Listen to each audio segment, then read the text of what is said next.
Saludos para todos.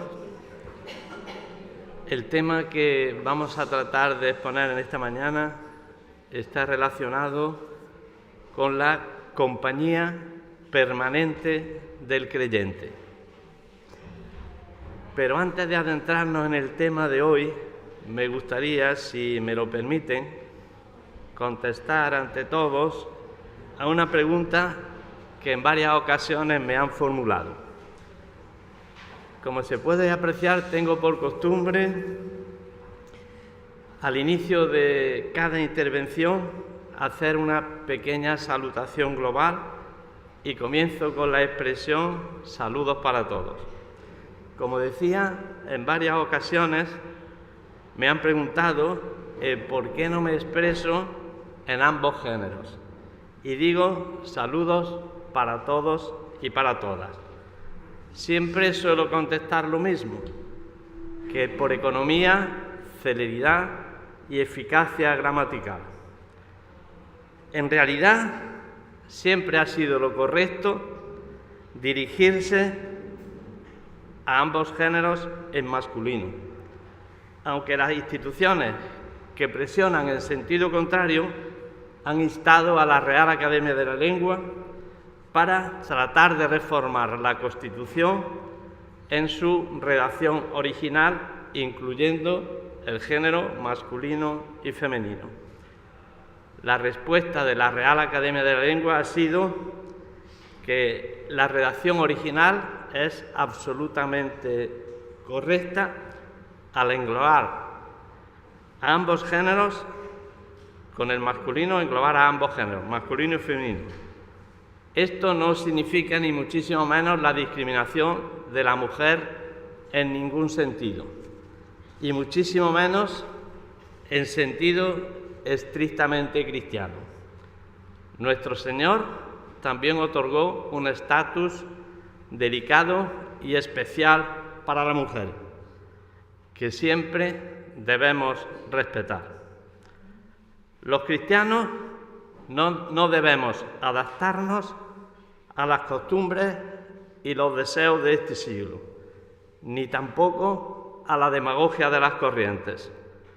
Desgraciadamente, se toman decisiones de adoctrinamiento teledirigidas a los ciudadanos para complacer a los que presionan.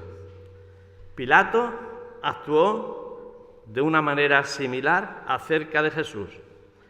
Aunque sabía que no había ninguna verdad en las acusaciones presentadas contra Cristo, cedió bajo la presión de la multitud, soltó a Barrabás y entregó a Jesús para que fuese crucificado. Actualmente hay políticos que están en contra del aborto o de denominar matrimonio a la unión de dos hombres y de dos mujeres, pero se conforman a las circunstancias de este siglo, cediendo a las presiones para ser políticamente correctos. Me sorprende, cuanto menos, que en las iglesias cristianas se utilicen las correspondientes expresiones adaptativas. Lo digo con todo respeto y humildad porque a veces, sin darnos cuenta, estamos imitando no solo a los que viven absolutamente de espaldas a nuestro Dios, sino también a los que niegan su existencia. La palabra de Dios, nuestra constitución de la espiritualidad, no emplea simultáneamente el género masculino y femenino, salvo en rarísimas ocasiones donde el término segundo ratifica al primero. Lo podemos verificar en multitud de ocasiones. Podemos ver, por favor, Romanos 12:1. Así que, hermanos, os ruego por la misericordia de Dios que presentéis vuestros cuerpos en sacrificio vivo, santo, agradable a Dios, que es nuestro culto racional. Repito, así que, hermanos, no se utiliza la expresión hermanos y hermanas.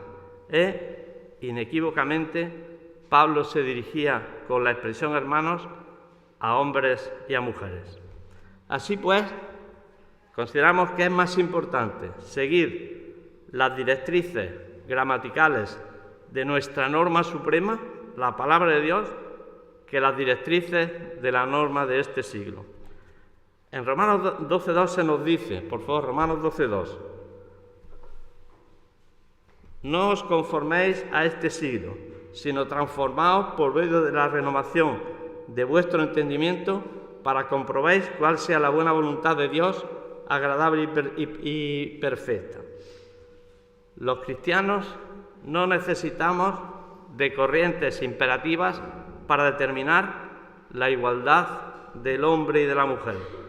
Solo debemos adentrarnos en la palabra de Dios. Solo un ejemplo para finalizar la cuestión. Veamos, por favor, Gálatas 3:28. Ya no hay judío ni griego, no hay esclavo ni libre, no hay varón ni mujer, porque todos vosotros sois uno en Cristo Jesús. La palabra hace una equiparación absoluta. Una vez realizada esta aclaración, agradeciendo vuestra permisibilidad, vamos a tratar de adentrarnos en el tema de esta mañana, la compañía permanente del creyente. En estos últimos años, posiblemente hayamos alcanzado el mayor número de habitantes existentes sobre la Tierra.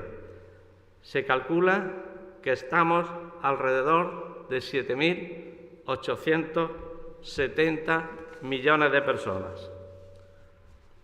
La sobrepoblación o superpoblación es un fenómeno que se está produciendo en el que el número de habitantes existentes en un espacio concreto es exageradamente elevado, lo que puede generar problemas económicos, de accesibilidad, salud, menor calidad de vida, aumento de la delincuencia y de los actos vandálicos y aumento de la contaminación. Pero también en los distintos medios de comunicación solemos escuchar con cierta frecuencia hablar de lo que se llama la España vaciada o la España vacía, refiriéndose a las zonas de España que sufrieron emigraciones masivas durante el denominado éxodo rural, en la década de los años 1950 y 1960, llegando a abarcar a comienzos del siglo XXI el 90% del territorio español, produciéndose un grave desequilibrio territorial. Este desequilibrio se produce a pesar de que en 1833 se formaron las provincias en España y se trató de que fueran territorios homólogos en cuanto a población, superficie y desarrollo. Por tanto, pero tanto en los territorios más sobrepoblados como en los territorios más vacíos, en este siglo, independientemente de las plagas epidemiológicas transitorias, existe una plaga permanente, la denominada plaga del siglo XXI, la soledad.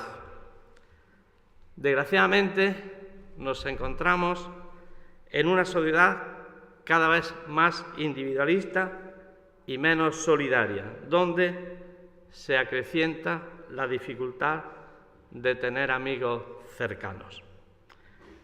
Parece ser que esta sociedad se prepara psicológicamente para ascender profesionalmente, para ascender laboralmente, para ganar más dinero. En definitiva, se nos prepara para un triunfo social, pero no se nos prepara para cuidar las relaciones humanas. Debemos recordar que la soledad no es solo una sensación desagradable, sino que también es una carencia vital que nos puede complicar la vida. Los psicólogos recomiendan más la calidad que la cantidad de los amigos. Pero en esta complicada situación de posible soledad, la gran noticia para todos nosotros es que Dios puede satisfacer la necesidad del que se siente solo. En Cristo, Dios se reveló como Emmanuel, que significa Dios con nosotros. Si Dios está con nosotros, no podemos aspirar a ningún otro amigo de mayor calidad. En Mateo 28:20 se nos dice: «He aquí, yo estoy con vosotros todos los días hasta el fin del mundo». Por tanto, Emmanuel es la máxima y mejor cura para la soledad. Los creyentes en Cristo nos podemos regocijar sabiendo que nunca estamos solos. Nuestro compañero constante y eterno es el Espíritu Santo, la tercera persona de la Trinidad. Nuestro Padre Celestial concede el Espíritu a todos los que aceptan a Cristo como Salvador, para que les ayude y esté siempre con ellos. Es mucho más que un amigo fiel. Veamos Juan 14:16, por favor. «Y yo rogaré al Padre y os dará otro Consolador para que esté con vosotros siempre». Jesús prometió que el Espíritu vendría después de que Él dejara este mundo. Dijo: «No os dejaré huérfanos». Veamos, por favor, Juan 14:18. «No os dejaré huérfanos, vendré a vosotros». El Espíritu Santo, el Espíritu de verdad, permanece y mora en cada persona que recibió a Cristo como Salvador. Veamos, por favor, Juan 14:17.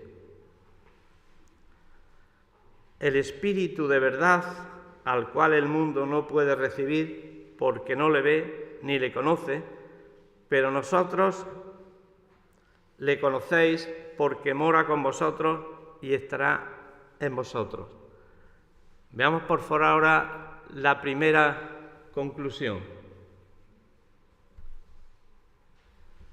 Él es nuestro ayudador, consolador, alentador y consejero, un compañero permanente en un mundo donde la soledad aflige aún a las personas acompañadas. Al ser guiados por el Espíritu, se nos concede una condición y un privilegio especial. Veamos, por favor, Romanos 8:14. «Porque todos los que son guiados por el Espíritu de Dios, estos son hijos de Dios». ¡Qué gran privilegio! Los discípulos y los amigos de Jesús quedaron absolutamente desconcertados cuando Él les dijo: «Os conviene que yo me vaya». Juan 16:7. Esta expresión no la podían entender de ninguna de las formas. ¿Cómo podían estar mejor sin Él, cuando personalmente habían experimentado su bondad y su amor, habían presenciado sus milagros y habían aprendido sus enseñanzas. Pero Jesús, cuando se acercaban sus últimas horas en la tierra, para ayudarles a entender tanto su muerte como su resurrección, les compartió y ratificó a sus discípulos la llegada del Espíritu Santo, como hemos visto en Juan 14, 17. Esta conversación fue el epicentro, la venida de un Consolador que siempre estaría con ellos y que les enseñaría, testificaría y les guiaría. Los que aceptamos la nueva vida que Dios nos ofrece, recibimos este regalo de su Espíritu que mora en nosotros, nos convence de pecado y nos ayuda a arrepentirnos. Este Consolador nos ayuda cuando sufrimos, nos fortalece para soportar las pruebas y nos da sabiduría y esperanza para vivir, fe para creer y amor para compartir. Veamos por favor la segunda conclusión.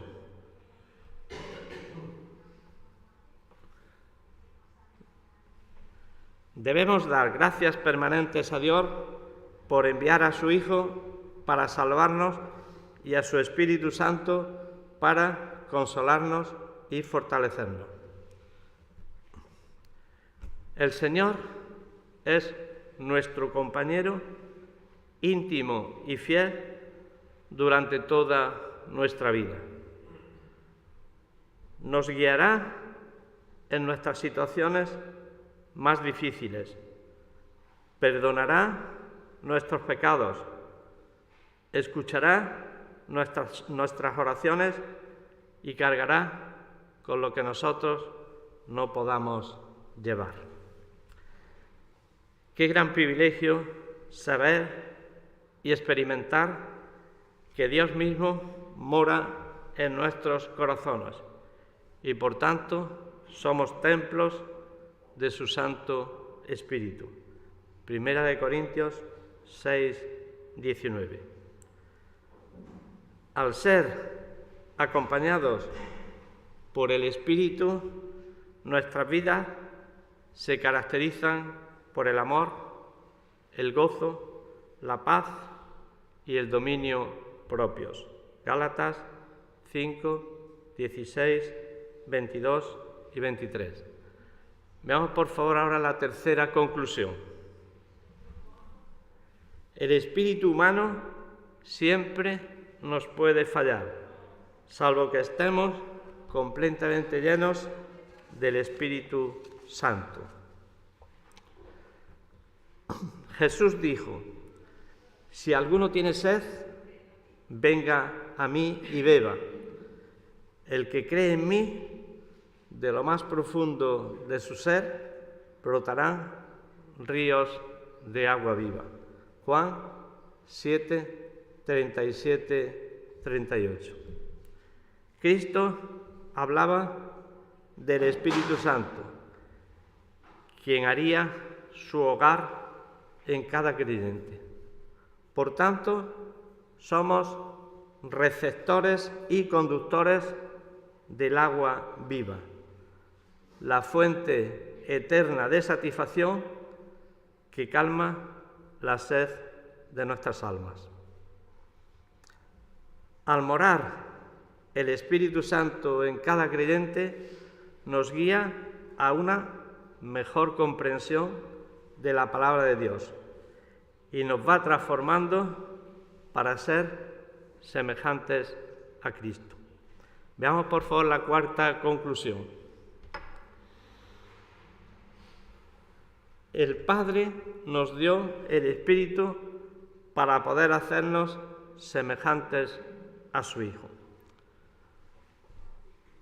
La obra del Espíritu Santo es un don de Dios y por tanto se otorga de forma gratuita, en base a la fe y de la fe únicamente. Qué gran sorpresa se llevó Simón, el mago de Samaria, antes de ser seguidor de Cristo, al considerar que con su dinero podía obtener el don de Dios. Veamos por favor Hechos 8:20.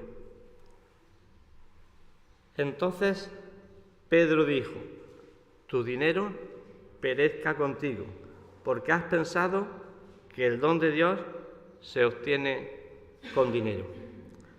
El Señor nos ha regalado su Espíritu para obtener Él sus propósitos, no para satisfacer nuestros propósitos. Él nos ha regalado espíritu de valentía y de perfeccionamiento. Veamos 2 de Timoteo 1:7. Porque no nos ha dado Dios espíritu de cobardía, sino de poder, de amor y de dominio propio. Pero eso sí, debemos tener siempre presente que estamos hechos de simple barro, con grietas y fácilmente rompible. Y a pesar de todo, Dios nos ha convertido en la morada de su Espíritu. Pablo nos dijo, veamos 2 Corintios 4:7, por favor. Pero tenemos este tesoro en vasos de barro, para que la excelencia del poder sea de Dios y no de nosotros. Veamos por favor la quinta conclusión.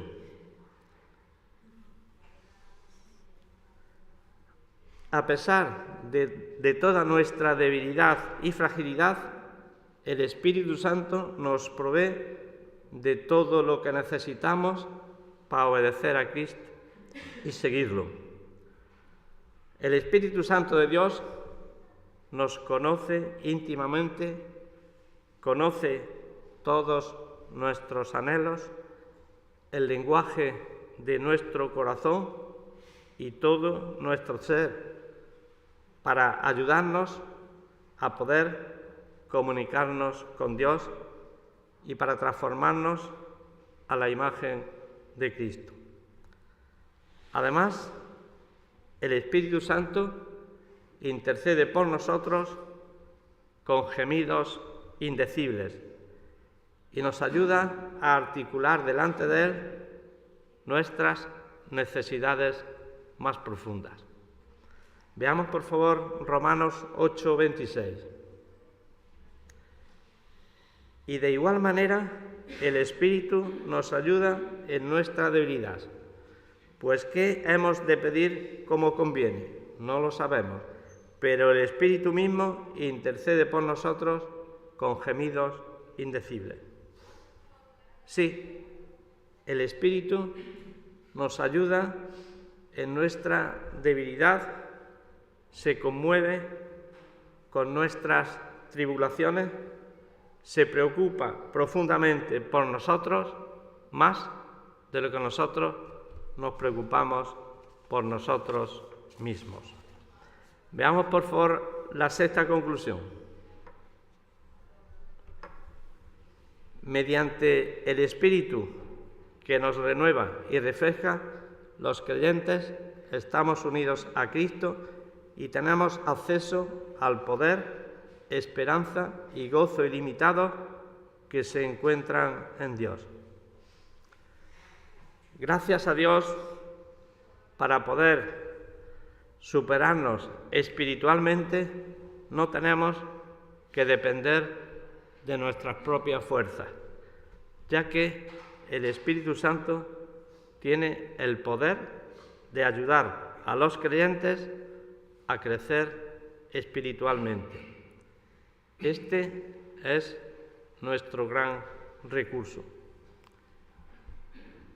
en este mundo en el que estamos, mundo depravado, lleno de confusión y de temores, donde las circunstancias que nos rodean pueden desviarnos con facilidad, nos es absolutamente imprescindible la guía y dirección adecuada del Espíritu de Dios, que mora en nosotros para ayudarnos y dirigirnos. Los Hechos de los Apóstoles, el quinto libro del Nuevo Testamento, nos describe los comienzos de la Iglesia cristiana encabezada por los líderes que escogió Jesús. Algunos entendidos han sugerido que este libro debía llamarse Los Hechos del Espíritu Santo, ya que su poder fortaleció a los apóstoles para enfrentar todas las dificultades que en el tiempo tuvieron.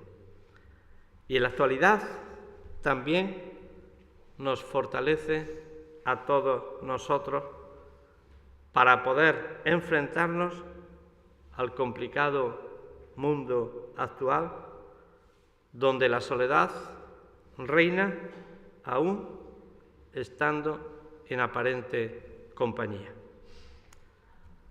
Para finalizar, debemos tener siempre presente que las veces que podamos sentir cualquier tipo de soledad o de debilidad, acudamos al Señor en oración y recibiremos el consuelo de saber que Él siempre está con nosotros y por tanto gozamos de su compañía permanente.